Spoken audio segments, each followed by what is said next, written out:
नमस्कार विद्यार्थी मित्र हो. नवनाथ खेत्री या यूट्यूब चॅनलवरती तुमचं सर्वांचं स्वागत आहे. आज आपण ह्या व्हिडिओमध्ये बघणार आहोत महाराष्ट्र सेट परीक्षा 2026 अध्यापन अभ्यागता क्षमता या संबंधी बहुपर्यायी प्रश्न व त्याची उत्तरं आपण ह्या व्हिडिओमध्ये बघणार आहोत. मित्र हो, अशाच नवनवीन व्हिडिओसाठी नवनाथ खेत्री या यूट्यूब चॅनलला सबस्क्राईब करा, लाईक करा, शेअर करा आणि कमेंट करायला विसरू नका. चला तर पहा, व्हिडिओला सुरुवात करू. आणि चला बघा, पहिला प्रश्न बघा, शिक्षकाचे अंतिम कार्य काय आहे?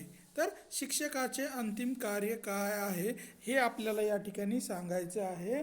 तर याचं योग्य उत्तर आहे क नंबर, मुलांच्या वर्तनात इष्ट बदल घडविणे हे शिक्षकाचे अंतिम कार्य असलेलं आपल्याला या ठिकाणी सांगता येतील. मुलाच्या वर्तनामध्ये इष्ट म्हणजेच काय, तर चांगला बदल घडविणे हे शिक्षकाचे अंतिम कार्य असलेले आपल्याला या ठिकाणी सांगता येईल. अध्ययन टिकाऊ होण्यासाठी विद्यार्थ्यांनी डॅश डॅश केले पाहिजे. तर अध्ययन टिकाऊ होण्यासाठी विद्यार्थ्यांनी डॅश डॅश केले पाहिजे. तर याचं योग्य उत्तर आहे ब नंबर, अभ्यासाचा नियमित सराव केला पाहिजे. अध्ययन टिकाऊ होण्यासाठी विद्यार्थ्यांनी अभ्यासामध्ये नियमित सराव करणे आवश्यक असलेलं आपल्याला या ठिकाणी सांगता येईल. विद्यार्थ्यांनी नियमित अभ्यास केला तरच अध्ययन हे आपल्याला टिकाऊ स्वरूपाचे होताना या ठिकाणी दिसून येईल. अध्ययनाचा सामाजिकीकरणावर परिणाम पुढील मार्गाने होतो. अध्ययनाचा सामाजिकीकरणावर परिणाम पुढील मार्गाने होतो. याचं योग्य उत्तर आहे ड, वरील सर्व. म्हणजेच मूल कुटुंबामध्ये शिकत असते, विविध संस्था मुलावर प्रभाव पाडत असतात, आपतेष्ट, शाळा, मित्र इत्यादी मुलावर प्रभाव पाडत असतात. हे आपल्याला सामाजिकीकरणाचे या सर्व घटकाच्या आधारावर मुलावर सामाजिकीकरण होतं. मुलांना कुटुंबामध्ये जे काही शिकवलं जातं हे सामाजिकीकरणाची जी एक प्रक्रिया असलेली आपल्याला दिसून येतो. विविध शाळा झाल्या, विविध संस्था झाल्या, या मुलावर आपल्या संस्कार करत असतात. हेही सामाजिकीकरणाचे परिणाम आपल्याला दिसून येतात. त्यामुळे अध्ययनामध्ये सामाजिकीकरणाचा जे काही परिणाम आहे ते ह्या सर्व मार्गांनी आपल्याला या ठिकाणी होताना दिसून येतो. शाळेबाहेर होणारे शिक्षण हे डॅश डॅश स्वरूपाचे असते. तर शाळेबाहेर होणारे शिक्षण हे डॅश डॅश स्वरूपाचे असते. तर याचं योग्य उत्तर आहे प्रासंगिक स्वरूपाचे असते. शाळेबाहेर होणारे शिक्षण हे कोणत्या स्वरूपाचे असते? तर ते प्रासंगिक स्वरूपाचं आपल्याला ते शिक्षण असलेलं या ठिकाणी सांगता येईल. शाळेबाहेर होणारे शिक्षण हे प्रासंगिक स्वरूपाचे असलेले आपल्याला या ठिकाणी सांगता येईल. अध्यापनात कोणती गोष्ट सूचित होते? तर अध्यापनामध्ये कोणती गोष्ट सूचित होते? तर याचं योग्य उत्तर आहे ब नंबर, गुणवत्ता संपादन करणे ही आपल्याला अध्यापनामध्ये सूचित होणारी गोष्ट असलेली सांगता येईल. गुणवत्ता संपादन करणे ही आपल्याला अध्यापन या घटकामध्ये शिक्षण होताना दिसून येतो. गुणवत्ता संपादन करणे हे अध्यापन प्रक्रियेमध्ये सर्वात महत्त्वाची घटक असलेला आपल्याला या ठिकाणी सांगता येईल. अध्ययनामध्ये पुढील कोणती गोष्ट येत नाहीये? तर अध्ययनामध्ये पुढील कोणती गोष्ट येत नाहीये? तर याचं योग्य उत्तर आहे ड नंबर, स्नायूची संवेदनशीलता ही आपल्याला अध्ययनामध्ये येताना दिसून येत नाहीये.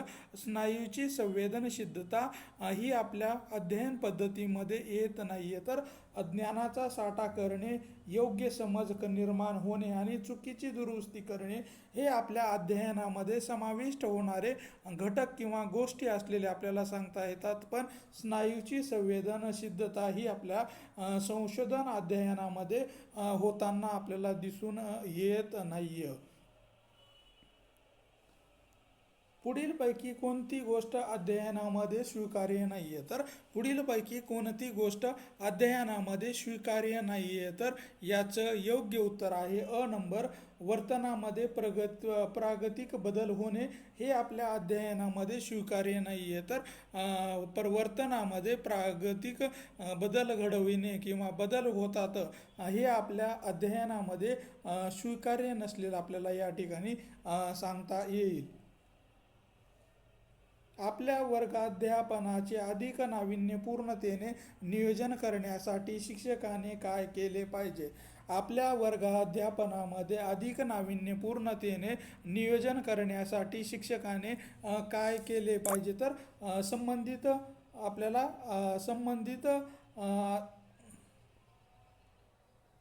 संबंधित अद्ययावत पुस्तके व नियतकालिकेचा याचा वापर करून आपल्या अध्ययनामध्ये नाविन्यपूर्ण नियोजन करणे हे शिक्षकाचं आपल्याला आद्य कर्तव्य असलेलं या ठिकाणी सांगता येईल. आपल्या अध्ययनामध्ये संबंधित साहित्याचे पुस्तके व नियतकालिके याचा वापर करणे आपल्याला या ठिकाणी नाविन्यपूर्ण उपक्रमामध्ये येताना दिसून येतो. अध्यापनाची उद्दिष्टे व शिक्षणाची ध्येय यामध्ये कोणता फरक आहे? तर अध्यापनाची उद्दिष्टे व शिक्षणाची ध्येय यामध्ये कोणता फरक आहे? तर याचं योग्य उत्तर आहे या दोघांमध्ये फरक नसलेला आपल्याला या ठिकाणी सांगता येतील. अध्यापनाची उद्दिष्टे व शिक्षणाची ध्येय यामध्ये कुठल्याही प्रकारचा फरक असलेला आपल्याला यामध्ये फरक नसलेला या ठिकाणी सांगता येईल. दोन्हीही एकच असलेले आपल्याला या ठिकाणी सांगता येईल. शिक्षक हा अजन्म विद्यार्थी असतो त्यामागचं कारण काय आहे? तर शिक्षक हा अजन्म विद्यार्थी असतो यामागचं कारण काय आहे? तर याचं योग्य उत्तर आहे ड नंबर, शिकण्याची प्रक्रिया मरेपर्यंत कळत न कळत सुरूच असते हे आपल्याला, त्यामुळे शिक्षक हा विद्यार्थीच आपल्याला कायम अजन्म विद्यार्थी असलेला सांगता येतील. शिकण्याची प्रक्रिया ही मरेपर्यंत कळत न कळत ही आपल्याला सुरूच असते, त्यामुळं शिक्षक हा अजन्म विद्यार्थीच असतो हे आपल्याला या ठिकाणी सांगता येतील. कोणत्या ना कोणत्या मार्गाने शिक्षक हा काही ना काही गोष्टी शिकत असतो, त्यामुळं शिक्षक हा अजन्म विद्यार्थीच असतो. स्वतःच्या अध्यापनाची शिक्षकांनी जुळवून घेण्याची जबाबदारी मुख्यत्वे डॅश घटकावर अवलंबून असते. तर स्वतःच्या अध्यापनाशी शिक्षकांनी जुळवून घेण्याची जबाबदारी मुख्यत्वे डॅश या घटकावर असते. तर स्वतः शिक्षकावर अवलंबून असलेली आपल्याला या ठिकाणी सांगता येतील. स्वतःच्या अध्यापनाशी शिक्षकांनी जुळवून घेण्याची जबाबदारी मुख्यत्वे स्वतःच्या शिक्षकावर अवलंबून असलेली आपल्याला दिसून येते. स्वतःच्या शिक्षकावर अवलंबून ही गोष्ट असलेली आपल्याला या ठिकाणी सांगता येईल. आपण कोणत्या शिक्षण प्रकारास अधिक महत्त्व देतो? तर आपण कोणत्या शिक्षण प्रकारामध्ये आपण अधिक महत्त्व देतो? तर याचं योग्य उत्तर आहे प्रश्न उत्तर या प्रकारामध्ये आपण जास्त प्रमाणामध्ये अधिक भर देताना आपण लिहिलेला दिसून येतो. आपल्या शिक्षण पद्धतीमध्ये सर्वात महत्त्वाची पद्धती कोणती आहे? तर प्रश्न उत्तर पद्धती ही सर्व प्रकारच्या शिक्षण पद्धतीमध्ये अधिक प्रभावी किंवा महत्त्वाची असलेली आपल्याला या ठिकाणी सांगता येईल प्रश्न उत्तर पद्धती होय. शिक्षकाने वर्गामध्ये पाठ सुरू करण्यापूर्वी तर काय केले पाहिजे? शिक्षकाने वर्गामध्ये पाठ सुरू होण्यापूर्वी काय केले पाहिजे? तर याचं योग्य उत्तर आहे ब नंबर, नवीन पाठाच्या संबंधित पूर्वज्ञानावर प्रश्न विचारावेत. वर्गामध्ये नवीन पाठ सुरू करण्यापूर्वी नवीन पाठाच्या संदर्भामध्ये पूर्वज्ञानाच्या आधारावर विद्यार्थ्याला प्रश्न विचारावेत व त्या संदर्भामध्ये ज्ञान निर्माण करण्याची संधी शिक्षकावर असलेली आपल्याला या ठिकाणी सांगता येईल. कृती करून शिकविणे उपयोगी आहे का?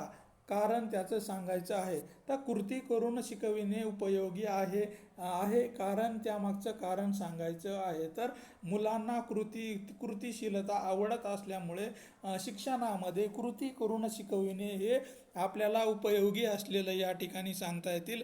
मुलांना कृतीशीलता आवडत असल्यामुळे शिकवित असताना शिक्षकाने कृती करून शिकविणे हे उपयोगी असलेलं आपल्याला या ठिकाणी सांगता येईल. व्याख्यान पद्धती. व्याख्यानाची पद्धती कोणत्या स्तरावर विद्यार्थ्यांना उपयुक्त असलेली आपल्याला सांगता येईल. अध्यापनाची व्याख्यानाची पद्धती कोणत्या स्तरावरच्या विद्यार्थ्यांना उपयुक्त असलेली आपल्याला या ठिकाणी सांगता येते. तर उच्च स्तरावरील शिक्षकांना किंवा उच्च स्तरावरील विद्यार्थ्यांना व्याख्यान पद्धती ही उपयुक्त असलेली आपल्याला या ठिकाणी सांगता येतील. उच्च स्तरावरील विद्यार्थ्यांना शिकवित असताना व्याख्यान पद्धतीचा मोठ्या प्रमाणामध्ये उपयोग केला जाताना आपल्याला दिसून येतो. उच्च स्तरावरील विद्यार्थ्यांना शिकविण्यासाठी ही व्याख्यान पद्धती पद्धतीचा वापर या ठिकाणी केलेला दिसून येतो. पद्धतीचे अध्ययन विद्यार्थ्यांना लाभदायक ठरते. डॅश डॅश पद्धतीचे अध्यापन आपल्या विद्यार्थ्यांना लाभदायक ठरताना दिसून येते. तर गट चर्चा विद्यार्थ्यांना लाभदायक ठरताना आपल्याला दिसून येते. गट चर्चा यामध्ये दोन्ही विद्यार्थी आणि शिक्षक यांच्यामध्ये मोठ्या प्रमाणामध्ये चर्चा होत असल्यामुळे आपल्या अध्ययनाच्या संदर्भामध्ये त्याचा विद्यार्थ्याला लाभदायक होताना आपल्याला ही पद्धती चांगली असलेली या ठिकाणी सांगता येईल. विद्यार्थ्याला येणाऱ्या समस्येचा शोध घेण्याकरिता पुढीलपैकी मुलाखत पद्धती उपयोगात येते. तर विद्यार्थ्यांना येणाऱ्या समस्येचा शोध घेण्याकरिता पुढीलपैकी मुलाखत पद्धती उपयोगात येते. तर याचं योग्य उत्तर आहे यापैकी सर्व. म्हणजेच मार्गदर्शक मुलाखत असेल, माहितीदायक मुलाखत असेल व रोगचिकित्सक मुलाखत असेल, या तीनही मुलाखत पद्धतीचा विद्यार्थ्याला येणाऱ्या समस्येचा शोध घेण्यासाठी या तीनही पद्धतीचा वापर या ठिकाणी केलेला आपल्याला दिसून येतो. मार्गदर्शक मुलाखत असेल, माहितीदायक मुलाखत असेल व रोगचिकित्सक मुलाखत असेल, या सर्व मुलाखतीचा उपयोग आपल्याला विद्यार्थ्याच्या समस्या सोडविण्यासाठी होताना या ठिकाणी दिसून येतो.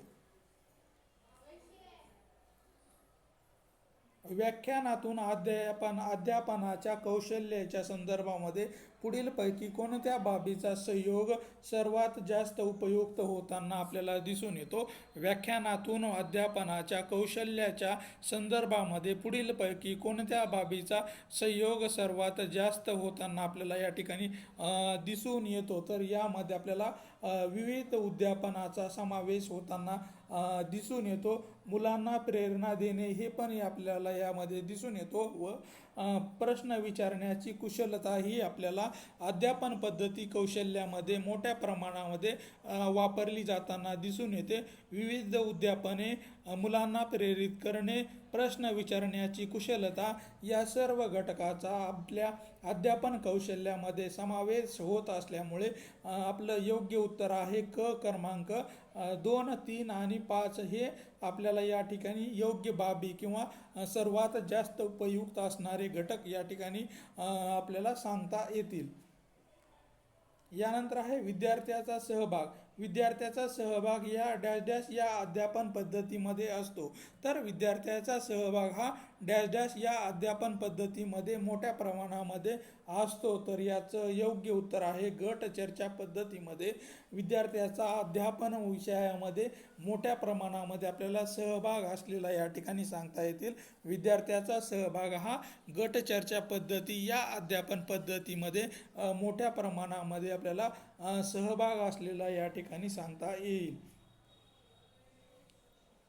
यानंतर आहे वादविवाद न करता एखाद्या प्रश्नाच्या उत्तरासाठी केलेली सांख्यिक धडपड म्हणजेच डॅश डॅश ही होय. तर वादविवाद न करता एखाद्या प्रश्नाच्या उत्तरासाठी केलेली शाब्दिक धडपड म्हणजेच डॅश डॅश ही होय. तर याचं योग्य उत्तर आहे त्यालाच आपण गट चर्चा असं म्हणतो. तर वादविवाद न करता एखाद्या प्रश्नाच्या उत्तरासाठी केलेली शाब्दिक धडपड म्हणजेच गट चर्चा होय असं आपण त्याला म्हणू शकतो.